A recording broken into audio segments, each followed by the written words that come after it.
A friend of mine was doing it and asked if I wanted to park cars one weekend. I was like, sure, why not? Yeah. So I did it like, wow, this is the coolest job ever. Get to be outside. I love being outside and park cars. I was making more money in tips than my friends did flipping hamburgers. And so, plus it was flexible. Like I was going to school, working a full-time job, and it put me through college, just kept doing it through college. Then, like you said, when I got a master's, I thought, all right, I got an MBA, I'm going to take on the world. Right. There was nothing out there. I was like, I don't want to sit behind a desk all day looking at papers. And I was making more money parking cars. So, Wow. So I just kept doing that. And eventually the owner was retired and I helped him a lot. And eventually he turned it over to me. And Wow. Here we are. Okay, so that's...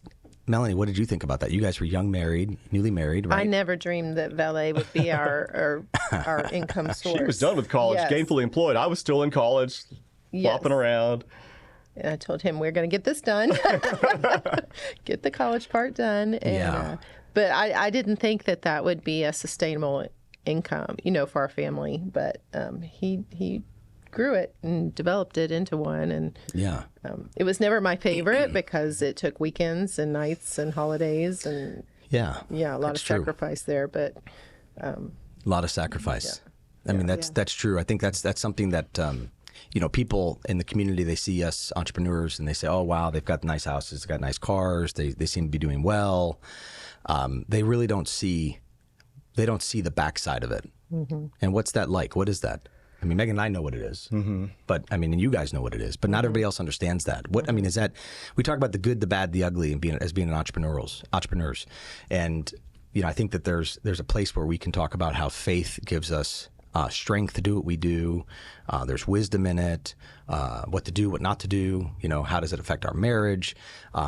It's not all about growing revenue, right? I mean, that's a big part of it, but that's not what it's all about. What's it about for you? Why are you guys There was a lot of sacrifice, and she has put up with so much, James, really has. So many anniversaries that, a job would pop up last minute. Oh, there goes our anniversary plans, or birthday. Every New Year's Eve, we didn't spend New Year's Eve together, our whole marriage, until I was in an accident and just came out of the hospital, and I couldn't work.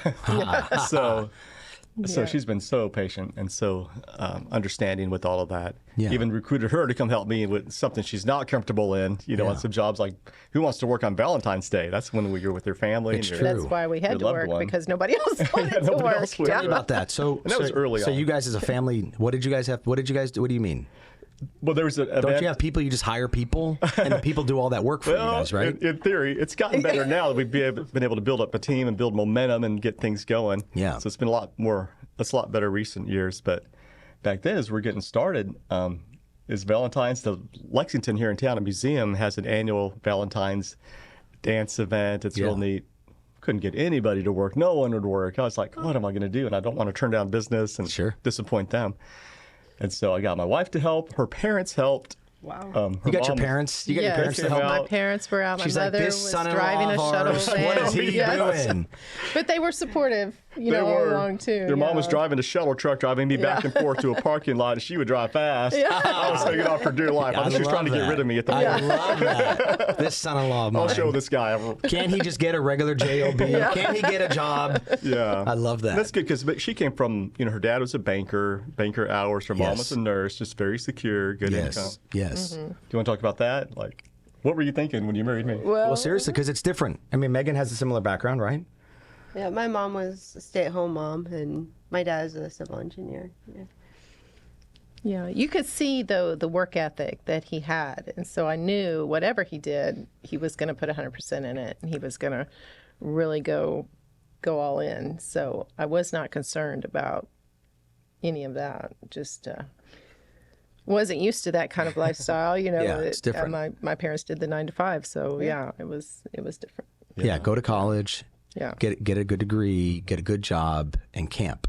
Right. Security. Camp there, secure, work the ladder, right? And I think it kind of asks the question is can anybody be an entrepreneur? Can everybody just be a business owner? I mean, what do you think about that? What's your thought on that? I would say no. There's just like this passion in me that I have brothers and sisters that are totally different. My brother's a pilot. He's very structured. He knows Sure. when he's flying. He And knows we when- want them to be. Yeah, Those guys, exactly. They yes. can't be squirreling. I don't want them out till Yeah. 3 in the No morning squirreling. parking Yeah. cars.